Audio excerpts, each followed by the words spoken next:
Sveikas! Mēs jau tuvojamies finišam. Esam izgājuši cauri tādai lielai pieredzei, ieguvuši zināšanas, izpratni par sevi, kāpēc mūsu dzīve ir tāda, kāda tā ir, kā pieaugt, ko darīt ar savām emocijām, kā vairot apziņotību. Un mēs esam nonākuši līdz šim punktam, kāda tad ir šīs tādas pieaugušas sievietes dzīve, kā tad dzīvot šo pieaugušas sievietes dzīvi. Un jāsaka, ka pieaugušas sievietes dzīve atšķirās ar nenobriedušas sievietes dzīvi ar to, ka pieaugušas sieviete uzņemās atbildību. Viņa uzņemās atbildību par visu savā dzīvē, par savu rīcību, par savām izvēlēm, par savu sapņu piepildījumu, par savu mērķu realizāciju, par to, kādās viņa ir attiecībās un tā tālāk. Tātad atšķirība ir tā, ka pieauguša sieviete nebaig no problēmām, bet viņa risina problēmas, un tādā veidā viņa pārvar šīs iekšējās grūtības, aug un attīstās. Tāpēc šī tāda pieaugšana ir izaicinoša un varbūt sarežģīta, bet tieši šajā pieaugšanas procesā sieviete pārvar šīs grūtības, pārvar savus kaut kādus iekšējos ierobežojumus, dziedina savus iekšējos iekšējās traumatiskās pieredzes, un viņa ar vien vairāk pieaug. Tad viņā pieaug šī kapacitāte, kādā viņa var saturēt dzīvi. Ja atkal es atgriežos nedaudz pie emocijām, jo savā ziņā šī nepieaugšana ir saistīta ar mūsu emocijām. Ja, tad, kad mēs neesam pieauguši, mums ir grūti izturēt kaut kādas šīs sarežģītās emocijas. Mums ir tāda melnbalta domāšana, mūsu pasaule ir diezgan šaura. Arī tas, kā mēs risinām problēmas, kā mēs tiekam galā ar emocijām. Jā, tad šī tāda mūsu nenobriedusī daļa, šī mūsu nenobriedusī sievišķā daļa ir diezgan tāda ierobežota, un tāpēc mums dzīve liekas grūta un sarežģīta, tāpēc, ka mums nav instrumenti, kā šo dzīvi dzīvot. Tad, kad mēs pieaugam, tad mēs arvien vairāk, mums ir zināšana par sevi, mums ir instrumenti, ko darīt ar emocijām, kā tikt galā ar emocijām, kā pārvarēt grūtības, saprast sevi, kas šobrīd notiek un kā es sev varu palīdzēt. Tāpēc pieaugt par sievieti ir ceļš. Jā, tas nenozīmē, ka tas ir, es izlasu grāmatu, es esmu pieaugusi, vai es aizēju uz kursiem, un es esmu pieaugusi. Nē, tas ir ceļš, kuru mēs sākam tajā savā izaugsmē. Kļūt par sievieti ir šī tāda izaugsme. Lai mēs atrastu līdzsvaru savā dzīvē, ko mēs patiesībā visi meklējam, un dzīvotu pilnvērtīgu dzīvi, lai veidotu laimīgas, harmoniskas attiecības un palīdzētu arī saviem bērniem pārvarēt grūtības, varbūt iemācīt dzīvot tā, kā es dalījos par šiem putniem, jā, kad šie putni sagatavo bērnu dzīvei, sarežģītai dzīvei, kur bērniem būs šiem putniem, kur pieaugs, būs jāšķērso okeāni reizi gadā, būs jāiztur vētras, un iespējams kāds neizturēs, bet kāds būs pietiekami stiprs, lai atgrieztos no jauna un radītu šo jaunos pēcnācējus. Lūk, tāpēc es ceru, ka šajā pieaugšanas kursā varbūt kādi šobrīd uzsāk šo ceļu vai bija jau uz ceļa, jau uz šī pieaugšanas ceļa, bet sajūta kaut kādu citu motivāciju vai grūdienu strādāt ar sevi, pieaugt. Un iespējams, kāda no jums jau ir šajā ceļā un atrada kaut kādas atbildes priekš sevis, lai šo ceļu turpinātu. Tāpēc pieaugušas sievietes dzīve ir par atbildības uzņemšanos un par problēmu un uzdevumu risināšanu. Tāpēc mums ir tas, kas mums ir jādara, mums ir jāsaprot sevi, mums ir jāzina sevi, kas es esmu. kas es esmu, kāda es esmu. Ir šis uzdevums mums iepazīt sevi. Jo kamēr mēs sevi nepazīstam, mēs sevi nezinām, mums nav kontakts ar sevi, mums grūti ir šajā pieaugšanas procesā, jo nepazīstot sevi, mēs tā kā esam apmaldījušies savā iekšējā pasaulē, kur mūsu iekšējais bērns un kur mūsu pusaudzis, jā, vai mūsu kritiķis iekšējais. Mēs nezinām, kā, kā tātad. Kāda ir šī mūsu apzināta daļa, šī mūsu pieaugustī daļa? Tāpēc saprast sevi, izzināt sevi ir viens no tādiem uzdevumiem. Saprast, kas es esmu, kādas ir manas emocijas, kā es reaģēju, kādas traumas es sevi glabāju, kā tās ietekmē manu dzīvi, kādi ir mani domāšanas modeļi, uzvedības modeļi. Tas ir viss tas, ko mēs šajā kursā arī pētījām. Ja, caur šo rakstīšanu šķetinājām mezgliņas sevī, mēģinājām iepazīt šo savu iekšējo pasauli, lai saprastu, kā tad mēs sevī jūtamies. Un kā jau es minēju, arī šī ir atbildības uzņemšanās par savu dzīvi, kad es mācos savu dzīvi dzīvot no sevis, saprotot sevi. Un tikai tad, kad es uzņemos atbildību un es saprotu, ka viss, kas ir manā dzīvē, ir manis radīts, manu domu radīts, manas uzvedības radīts, manu emociju radīts, tad es varu sākt veikt šīs pārmaiņas. Kamēr es nepazīstu sevi, es neuzņemos atbildību, tikmēr es palieku šajā iekšējā bērnā, kurā būs vainīgs kāds cits. Kāds cits būs atbildīgs. Jā, būs kaut kas lielāks ārpusē, zvaigznes, mēs gaidīsim, ka saliksies, horoskops saliksies, jā, kad kaut kāds laikmets nomainīsies, kad kaut kas ārpusē nomainīsies, kad vīrs mainīsies, kad mamma mainīsies, māsa mainīsies, draugi. Jā, vienmēr būs kāds ārpusē, kurš neļaus mums piedzīvot šo mūsu dzīvi tā, kā mēs to gribam. Bet tad, kad mēs uzņemamies atbildību, mēs saprotam, ka tikai un vienīgi mēs paši esam savas laimes kalēji. Un tā patiešām arī ir. Sievietes dzīve savā ziņā ir izaicinoša. Tad, kad mēs arī neesam emocionāli pieaugušas, mēs reizēm iestrēgstam kādā no lomām. Un mēs nespējam aptvert arī visu to sievietes dzīvi, kāda viņa ir, un piedzīvot šo katru lomu, saprast, kurā brīdī mums ir jāatgriežas kādā no šīm lomām un jādzīvo šī sava dzīve. Un mēs esam gan meitas, gan māsas, gan sievas, draudzenes, kolēģes, sievietes pirmkārt, mātes. Un kā tad sabalansēt šīs visas savas daļas? Un kā jau mēs runājām agrāk arī par šiem dzimtas kārtību, par šiem likumiem, mēs ļoti bieži varam sajaukt šīs savas lomas, jā, kur mēs saviem vīriem kļūstam par meitām, mamām par mamām, saviem bērniem mēs kļūstam par māsām vai draudzenēm. Un tādā veidā mēs sajaucot šīs visas lomas, arī piedzīvojam problēmas mūsu dzīvē, jā, jo nav šī kārtība. Un tad, kad mēs sākam vairāk apzināties un nostāties šajās savās vietās, kur tad, kad es esmu ar partneri kopā, tad es esmu sieva. Jā, kad es esmu ar savu mammu kopā, es esmu meita vai ar tēti. Jā, tad, kad es esmu ar savām draudzenēm, es neesmu viņām māma vai skolotāja, kur māca dzīvot, bet es esmu draudzene. Un, jā, kad mēs izvēlamies apzināt šīs savas lomas, kurās mēs atrodamies, lai šīs mūsu attiecības būtu savādākas. Tāpēc šeit ir vajadzīga šī apzinātība. Un,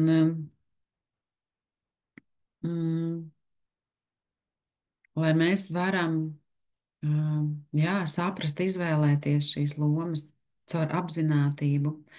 Un kā arī pāru terapijā, tas, ko es dzirdu no vīra, ir tas, ka sievietē ir piedzimis bērniņš, un ar to brīdi viss aizgājas čērsām attiecībās. Jā, jo nepieaugusi sievietē, viņai ir grūti ar šo bērniņu, un viņai nav šīs zināšanas, ir šīs grūtības, patiešām tā arī ir. Un ja vīrs vēl nav nobriedis, jā, kurš varbūt var atbalstīt šo sievieti, tad viņi abi divi pazaudē šo sievieti un vīrietis. Jā, un tad sievietē iet dziļi šajā mātes lomā un attiecības aiziet kaut kur pa pieskaru, ja tā teikt. Un, tad, kad mēs pieaugam, tad mēs arvien vairāk varam saprast, pieaugt arī kā sievietes un mācīties šīs savas lomas, jo mēs nepiedzimstam ar šīm zināšanām. Un, diemžēl mūsu mammas nevarēja iedot šīs zināšanas, jo mēs glabājam šo tādu pagātnes pieredzi, ja, pēc kara padomju laiku un vēlāku laika pieredzi, kur nebija šo zināšanu. Neviens par to nerunāja. Un mēs katrs tā kā sniega bumbas, katrs kaut kā dzīvojam tā, kā mēs mācējām. Un tāpēc ir jāsaprot, ka šī pieaugšana ir arī izaugsme, kurā mēs mācāmies, kurā mēs iegūstam zināšanas par sevi kā par sievieti. Un arī šis kurs lielā mērā bija par zināšanām par sevi, ja? Kā saprast sevi, kā dzīvot sevi, kā augt, kas ir svarīgi. Un tā tālāk. Tāpēc jāsaka, ka sievietes dzīve nav vienkārša, viņa ir izaicinoša, bet tad, kad mēs mācāmies šo kārtību, kad mēs mācāmies emociju pārvaldīšanu, kad mēs mācāmies apzinātību un tādu apzinātu komunikāciju, tad mēs varam veidot arī šīs tādas apzinātās attiecības ar visiem cilvēkiem, kuri mums ir apkārt, izējot no tā, ka mēs esam sievietes un mēs spēlējam dažādas lomas. Pieaugusi sieviete ir tā, kura nevis bēga no problēmām, bet viņa spēja ieskatīties problēmām acīs. Tātad bieži vien, tad, kad mēs neesam nobriedušas, mēs tā kā ceram atkal, ka kaut kas notiks un kaut kas sakārtosies un nepievēršam varbūt uzmanību savai veselībai, fiziskai, mentālai, garīgai. Varbūt fiziskai veselībai mēs pievēršam lielāku uzmanību, ja mēs tomēr vairāk aizejam pie ārsta un meklējam kaut kādas vainas, tad jāsaka, mentālā un garīgā veselība ir, diemžēl, bieži vien atstāta novārtā. Un tāpēc, ja mēs neesam nobrieduši, tad mēs kaut kādā ziņā ignorējam šīs problēmas, mēs kaut kā mēģinam pašas tikt galā vai slāpējam, vai jūtam kaunu un nemeklējam palīdzību. Savukārt, tad, kad mēs pieaugam, mēs uzņemoties atbildību par savu dzīvi, mēs saprotam, ka tā ir mana dzīve un tā ir mana veselība. Un, ja es netieku galā, ja man ir depresija, nomāktība, trauksme, tad man ir jāmeklē palīdzība. Jā, es meklēju palīdzību, un tas ir par pieaugušas sievietes skatu punktu. Kad es nevis iebāžu galvu smiltīs, jā, vai izmantoju kādu citu aizsargu mehānismu, par kuriem jums bija iepriekšējā modulī, kā mēs izvairāmies vai pretojamies pārmaiņām un dzīvei, neapzinoties to, tad pieaugot mēs saprotam, nē, man ir jāmeklē palīdzība, jo šī ir mana dzīve un manā vietā neviens nezina, kā es jūtos. Tikai es un vienīgi es zinu, kas notiek manī un kas ar mani notiek. Tāpēc šīs rūpes par sevi ietver mācīties pārvaldīt stresu, mācīties pārvaldīt savas emocijas un mācīties rūpēties par savu ķermeni. Un šeit es atkal varu teikt, ko nozīmē, kad mēs neesam kontaktā ar sevi, nejūtam sevi, un kad mēs sākam just sevi. Pie manis terapijā kādus 3 mēnešus nāk sieviete, jāsaka, arī ar dziļiem tādiem dvēseles ievainojumiem. Un sākumā, kad viņa atnāca, tad viņa nodarbojās ar sportu, cilājot svārus, nedomājot, nejūtot savu ķermeni, bet mēģinot kaut kā viņu ietilpināt kaut kādos rāmjos. Es parasti saku, ka tad mēs cilājam svarus ar savu galvu, nevis ar ķermeni, jo mēs nejūtam, kas ar mums notiek. Un pēc 3 mēnešiem šī sieviete saka, es nezinu, kas ar mani notiek. Man tā kā negribās vairs ļoti tos svarus cilāt. Es jūtu, ka man ķermenis ir tāds smags. Un tāds šķiet, ka tāds nogurums vairāk. Un mēs sākām runāt. Un tas ir par to, ka ilgstoši ķermenis dzīvo tādā saspringumā vai tonusā. Jā, mēs viņu nejūtam. Mēs vienkārši viņu izmantojam. Un tad, kad mēs sākam veidot attiecības ar ķermeni, mēs sākam dzirdēt viņu, ja, kas viņam ir labi, vai viņš ir piekusis, vai viņš grib atpūsties, vai varbūt viņam šobrīd ir, ja ir bijusi tāda liela nervu sistēmas pārslodze un stress, tad viņš kādu brīdi vienkārši grib pagulēt ilgāk, atpūsties, neko nedarīt, atjaunoties. Ja, un mums sāk veidoties šī saikne, un tad mēs nevis meklējam kaut kādu risinājumu tam, lai nomāktu kaut kādiem ķermeņa simptomiem, bet mēs klausāmies šajos simptomos, lai nodibinātu saikni ar sevi, ar savu ķermeni. Un, protams, tas ir laiks sev, atrast laiku sev, nolikt sevi par prioritāti. Un tas nenozīmē, ka mēs nodaram pāri kādam citam, vai mēs atņemam laiku saviem bērniem vai ģimenei. Nē. Tas nozīmē, ka mēs vienmēr varam atrast laiku sev, lai pasēdētu ar sevi, lai izietu pastaigā, lai pameditētu, lai ietu siltā vannā, lai palasītu grāmatu, kura mums patīk, lai aizietu uz kādu nodarbību vai kādu nodarbību, jā, kur mums sagādā prieku. Jo neviens nezinās mūsu vietā, kad mums ir vajadzīgs piepildīt sevi. Neviens mums nepateiks, vai tev gadījumā nevajag atpūsties un veltīt laiku sev. Tikai un vienīgi mēs paši. Mēs pašas varam paņemt sevi kā prioritāti un atrast laiku sev. Un tas būs tas laiks, kurš mums palīdzēs pareflektēt, padomāt par sevi. Nevis skriet tādā automātiskā ritenī, kurā mēs atkārtojam visu laiku vienu un to pašu. Tāpēc laiks sev ir ļoti, ļoti svarīgs. Un tikai un vienīgi mēs pašas to varam atrast. Ļoti svarīga ir arī mūsu sociālā dzīve, vide un cilvēki. Tad, kad mēs bijām maziņas, tad tā vide, kurā mēs dzīvojām, un cilvēki, ar kuriem mēs komunicējām, veidoja mūsu. To, kā mēs jūtamies sevī, kā mēs runājam, dalāmies, kā mēs risinām konfliktus, kā mēs komunicējam savā starpā. Un, protams, bieži vien tā nebija tā pozitīvākā pieredze, jā, kura mums šajā dzīvē palīdz. Tāpēc, par cik mēs esam sociālas būtnes, mums ir ļoti apzināti jāizvēlās tie cilvēki, ar kuriem mēs esam kopā. Jo tie cilvēki ir tie, kuri veido mūsu, tā vide. Tas, ko mēs atcerieties šo, kad es jums stāstīju par to, ka mūsu zemapziņa visu ieraksta, viņi tieši tāpat turpina ierakstīt arī šobrīd. Arī viss tas, ko jūs klausāties šajā kursā, paliks jums, jūsos.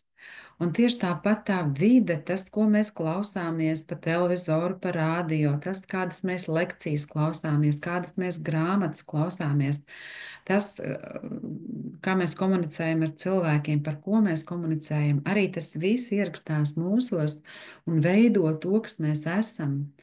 Un, ir ļoti svarīgi tie cilvēki, kurus mēs izvēlamies savā dzīvē. Vai tie ir tie cilvēki, kuri mūs motivē uz pārmaiņām, kuri mūs ceļ, kuri mūs atbalsta, vai tie ir tie cilvēki, ar kuriem mēs paliekam, tāpēc, ka mēs slikti jūtamies, vai tāpēc, ka tas ir pieredums, aiz ieraduma. Un vai mēs esam šajā vidē un visi čīkstam un sūdzamies par to, kāda ir valdība un kā viss ir slikti, vai mēs meklējam veidus, kā risināt problēmas, kā augt, kā attīstīties, kā būt labākām, laimīgākām. Jā, tāpēc šī vide apkārt šie cilvēki ir ļoti, ļoti būtiski. Man gribās jums iedot vienu tādu gestāla terapeita Sērža Gingera radītu pentagrammu, kuru viņš radīja iedvesmojoties no Da Vinčī šī cilvēka, jā, kur šis cilvēks stāv šajā pentagrammā, jo viņš atklāja, vai saprata, vai jā, viņš atklāja, ka cilvēks jūtās labi, harmoniski un laimīgi savā dzīvē, ja viņam ir līdzsvarā piecas šīs tādas dzīves sfēras. Un savā ziņā, ja mēs paskatāmies uz šo zvaigzni, tad mēs varam iztēloties, kā šī fiziskais ķermenis un garīgā dzīve ir kājas, ja sociālā dzīve un jūta dzīve ir rokas, un prāts ir galva. Jā, tad šis ir šis cilvēks, kurš stāv un viņam ir svarīgas vienlīdz visas šīs viņa daļas. Taču tas, ko viņš atklāja, kad visbūtiskākās un svarīgākās tomēr ir šī cilvēka fiziskais ķermenis un garīgā dzīve. Jo tie ir šie pamati, uz kuriem mēs turamies. Un fiziskais ķermenis nozīmē ne tikai fiziskais ķermenis, tas nozīmē tas, kā es jūtos savā ķermenī, tā ir veselība. Tas ir miegs, tas ir ēdiens, ko es ēdu, tās ir kustības, tās ir manas mājas, kurās es dzīvoju, tas ir mans darbs, uz kuru es eju, tā ir nauda, kuru es pelnu, tā ir visa šī matērija manā dzīvē, kura viss fiziskais, visa šī matērija. Un, ja es neesmu sazemēta, ja man ir problēmas šajā jomā, ja, tad visticamāk, kad tiks iesaistītas visas šīs jomas, un cilvēks nejutīsies labi, jo viņā gan šīs jūtas un emocijas, gan viņš varbūt viņam būs problēmas arī šajās komunikācijā, kas ir šī tāda jūtu, un, protams, arī kaut kāda šīs garīga rakstuma vai mentāla rakstura problēmas.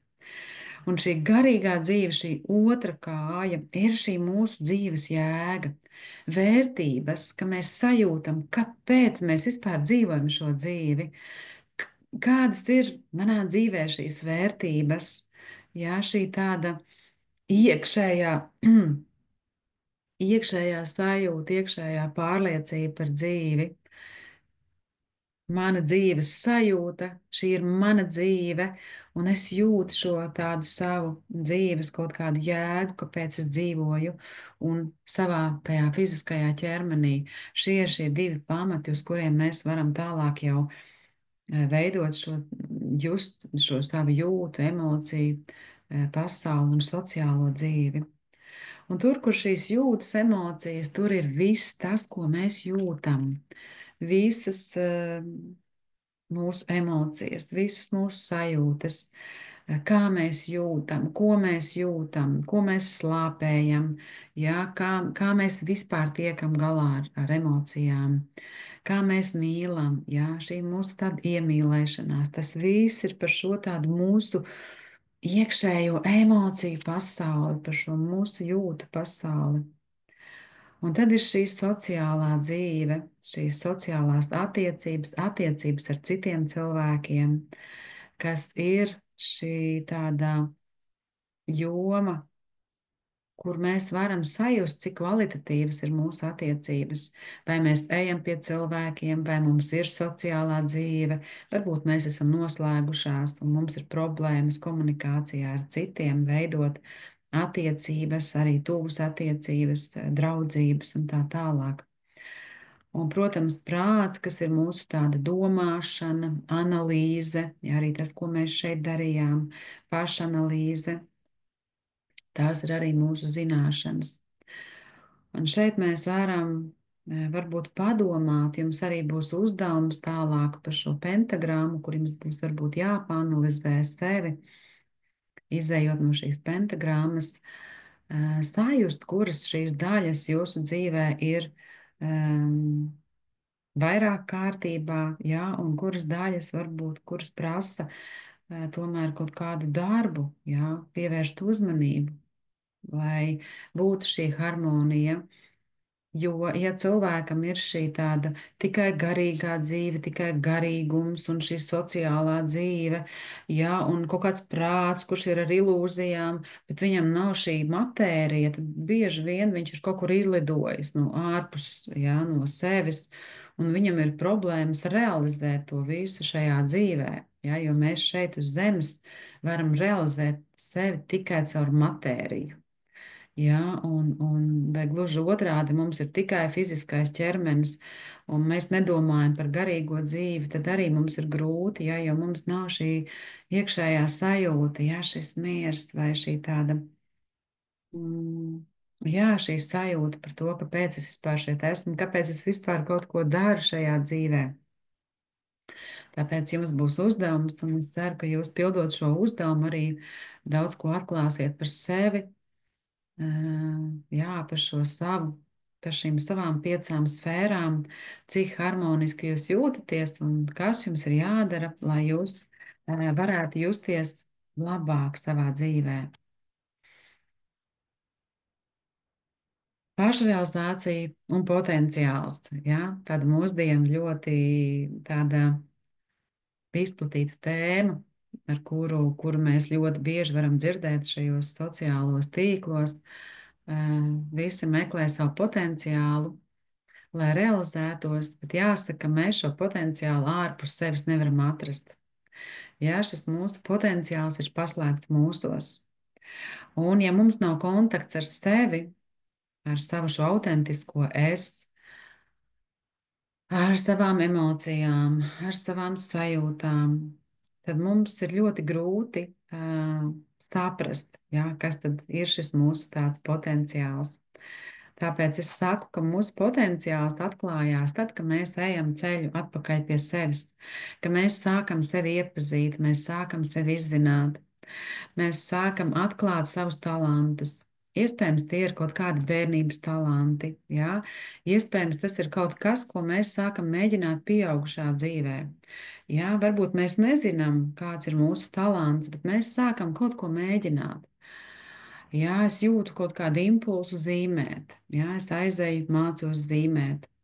Es jūtu kaut kādu impulsu dziedāt. Es jūtu kaut kādu impulsu mācīties kaut ko. Jā, vienalga, lai kas tas būtu, es mēģinu. Un reizēm mēs šo savu talantu atklājam arī šajā mēģināšanā. Jā, ka mēs mēģinam kaut kādas lietas, un tad arī mēs varam realizēties caur šo savu talantu.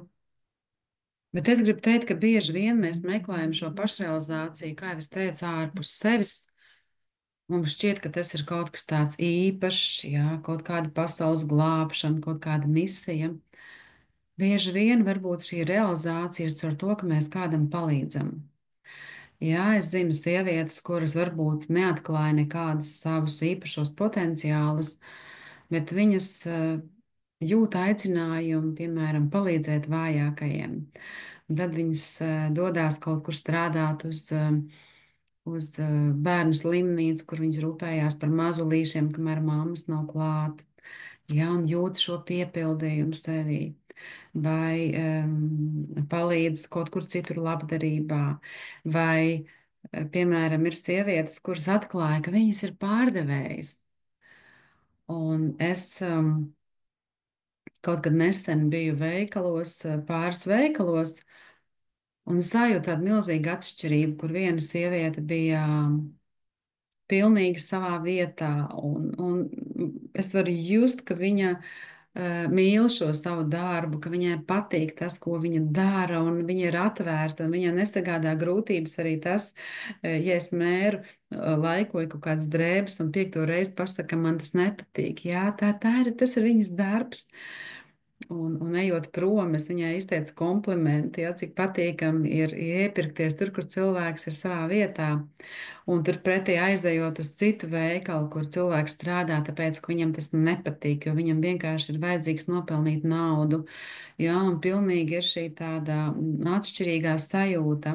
Tāpēc nevienmēr ir tas, ka mums ir jāatklāj kaut kas īpašs, bet tas, kas padodas tieši man, kas tieši man patīk un kas man sagādā prieku.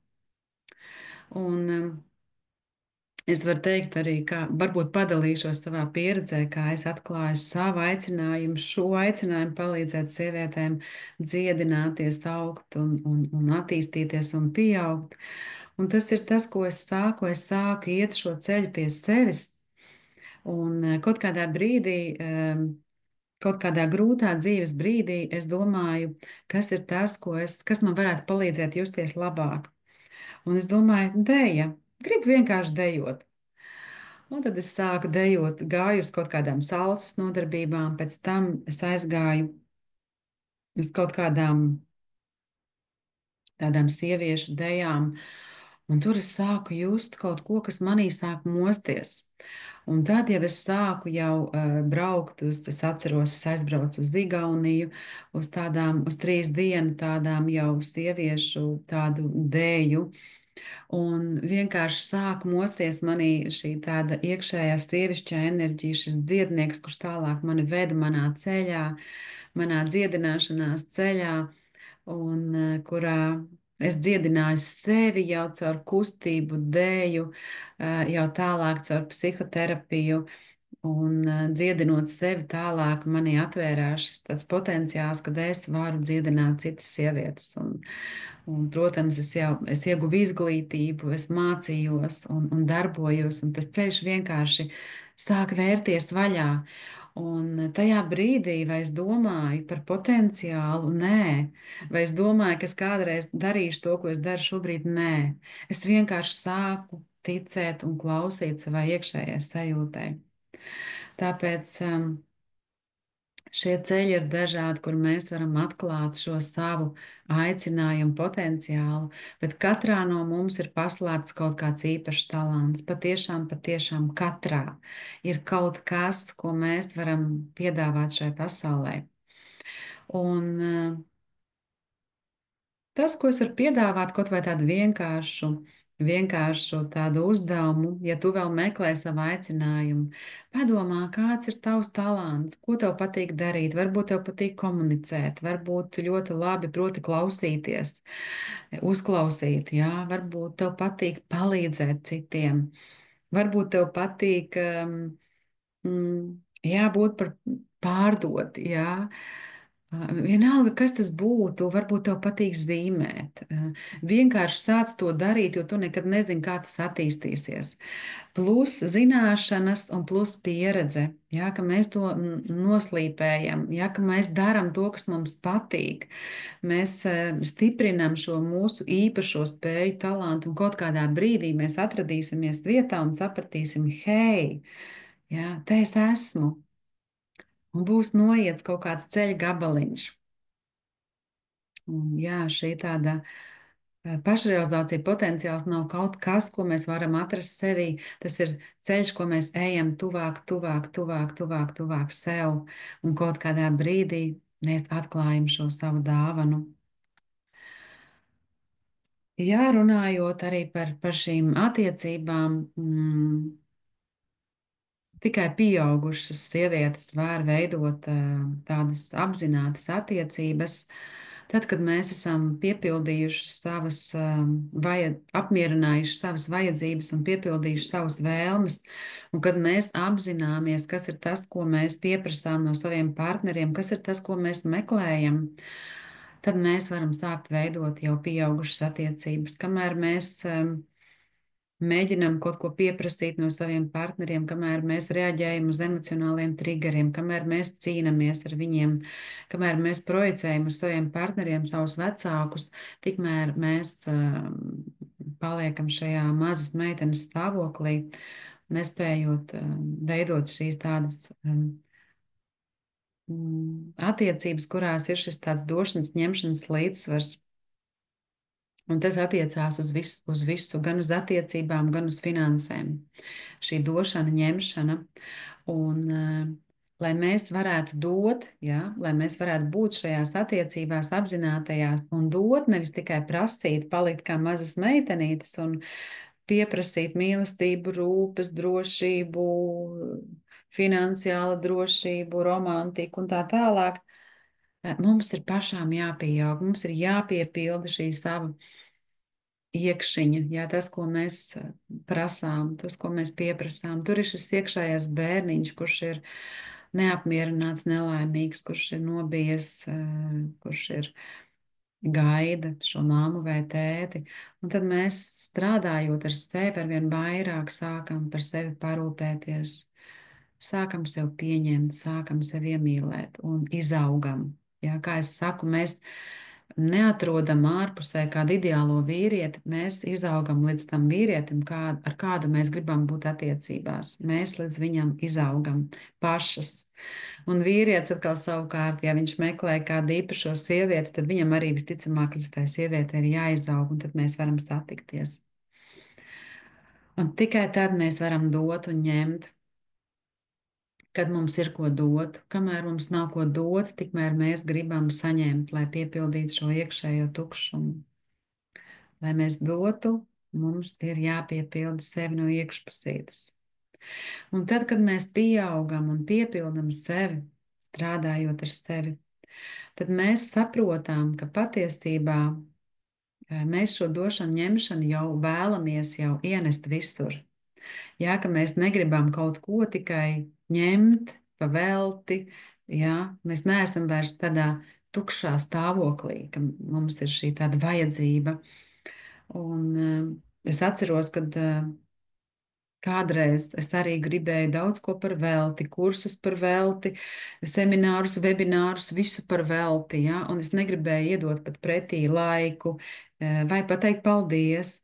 Un tikai tād, kad notiek šī pieaugšana, es saprotu, ka tad, kad tu kaut ko paņem, tad tev jādod arī pretī.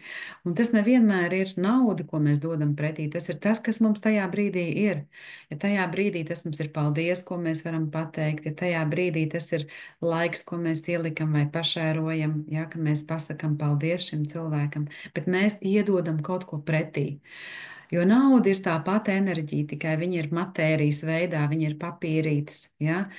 Mēs iedodam pretī savu enerģiju. Jebkam, jebkurās attiecībās, kurās mēs esam, mēs iedodam kaut ko pretī. Tāpēc, pieaugot, mēs mācāmies šo tādu došanas, ņemšanas līdzsvaru it visā. Un tas ir pirmais, ko jūs varat pamanīt, tiklīdz jūs sākat pieprasīt un ņemt visu pa velti un nedot pretī. Jums ir tāds tā kā skopums, ja es negribu pateikt komplimentu, es negribu pateikt labu vārdu, vai es saku komplimentu, lai dabūtu atpakaļ atkal pretī komplimentu, ja? Ka tas nenāk vienkārši, kad es dodu no brīvas sirds, vienkārši es dodu. Jā, tad šī arī ir tāda liela pieaugušu sieviešu sadaļa, kurā mēs varam stājiest sevi kā pieaugušu sievieti un veidot apzinātas attiecības. Un, kā jau es arī minēju, tad bērniem naudas nav. Bērniem ir maza naudiņa, bet naudu, lai nopelnītu, lai būtu veiksmīgas, tad ir mums jāpieaug kā sievietēm. Jo tas nozīmē, ka nauda prasa arī izturēt spēcīgākas emocijas, nauda prasa arī palielināt savu enerģijas kapacitāti. Nauda prasa pārvarēt grūtības, nauda prasa būt disciplinētiem, nauda prasa būt mērķtiecīgiem, bet tad, kad mēs esam maziņas, tad mums ir grūti, mēs padodamies, tad mēs kaut ko iesākam un mēs pametam, mēs nevaram turpināt. Ja, un tas viss ir saistīts arī ar šīm mūsu emocijām. Tāpēc es varu teikt, ka pieaugšana ir garīgā, personīgā izaugsme un attīstība. Jā, tad visas dzīves garumā, kad es kā pieaugusi sieviete saprotu, kur man vēl ir jāpievērš uzmanība, kur man ir jāaug, kas man ir jāiemācās, ko es neprotu. Ja, un pieņemt savu dzīvi kā savu projektu. Mana dzīve ir mans projekts. Mana dzīve nav kaut kur ārpus manis, un kaut kas jāsasniedz, jāizdara, bet man ir jāpieaug, man ir jārealizē sevi šajā dzīvē. Tieši tas, kas es esmu. Tātad man ir jā, jāmeklē ceļš pie sevis un jākļūst par to, kas es esmu. Tātad tu pati esi savas dzīves saimniece. Un tad, kad mēs ejam šo attīstības ceļu, kad mēs sākam atdalīties no saviem vecākiem, emocionāli, fiziski, kad mēs sākam mācīties pārvaldīt savas emocijas, ja, ka mēs sākam arvien vairāk kļūt par personībām, jo par personībām nepiedzimst, par personībām piedzimst. Un kā arī Jungs ir nosaucis šo tādu ceļu, kad mēs kļūstam par personību, par šo tādu identitāti, kad aug šī identitāte šajā mūsu attīstības ceļā, ja, ka mēs izaugam, mēs kļūstam par sevi, mēs sevi pieaudzējam, izaudzējam. Un tas ir tas, kas mums ir jāturpina darīt visas dzīves garumā. Jā, tāpēc, tad, kad mēs sākam kaut ko darīt, arī iespējams šo kursu, kāpēc arī visas sievietes neaizgāja līdz beigām, jo tad, kad mēs ieraugam, wow, 3 mēneši, mums šķiet, oi, nē, jā, vai arī, kad jāpild uzdevumu, un mēs ieraugam, liekas, ai, nē, nē, nē, šito negribu. Bet tad, kad mēs to sākam pa kripatiņai, pa kripatiņai, pa kripatiņai to kalnu, tad izstrādāt, jā, arī tos uzdevumus, lekcijas, nākt uz šīm tikšanās reizēm, reiz nedēļā, tad 3 mēnešiem, tad, kad mēs esam bijuši šeit klāt, mēs saprotam, wow, kādu mēs darbu esam izdarījuši. Un tieši tāpat ir ar jebko dzīvē, jā, kad mēs reizēm liekas, wow, ko man tagad darīt, ir visas problēmas tik daudz, es esmu ieraudzījusi, un ko man tagad darīt, jā. Tas nozīmē sākt ar mazumiņu, saprast, kas šobrīd man traucē dzīvot, tieši šobrīd, un sākt strādāt ar šo lietu. Iespējams, ka tu varbūt meklēsi informāciju, ja meklēsi vēl kādu kursu vai palīdzību. Iespējams, ka tev jāmeklē ir arī terapija, un tas arī ir ok. Galvenais, ka tu zini, kā sev palīdzēt, ka tu sāc risināt šīs lietas pa mazam solītim, pa mazai kripatiņai. Un tas ir tas augšējā attēlā, jā, kad mazs bērns viņam dzīve šķiet grūta, un dzīve ir grūta un sarežģīta, un viss smagums uz maniem pleciem, bet pieaudzis cilvēks, kurš uzņemās atbildību par savu dzīvi, viņš sāk pa mazumiņam. Ja? Es vienkārši sāku risināt problēmas, es no viņām nebēgu, es ņēmu viņas pa vienai un risinu. Un tādā veidā tā dzīve arī kļūst vieglāka. Jā, ar to arī es šo lekciju noslēgšu. Ja mums būs pāris praktisku uzdevumu, dodieties šajos uzdevumos, ieiet vēl sevī, pārisinat kaut ko, un tad mēs jau tiksimies noslēguma modulī. Paldies! Un tad līdz nākamajai reizītei. Atā!